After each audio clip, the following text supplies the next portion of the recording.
ইফতার আয়োজন শেষে আমরা সবাই চা চক্রে আবদ্ধ হয়েছি।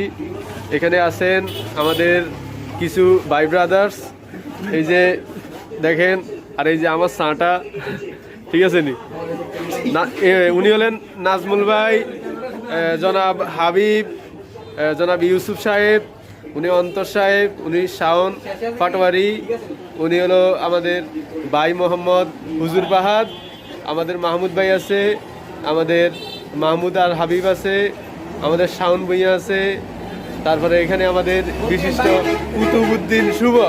কুতুবুদ্দিন শুভ ভাই আছে। তারপরে আমাদের এখানে আজকে তাকে অবশ্যই ধন্যবাদ দিতে হয়, এখানে আছে আমাদের জোনায়েদ আল হাবিব ভাই, আজকে খুব কষ্ট করছে। বহুত বেশি গেছে।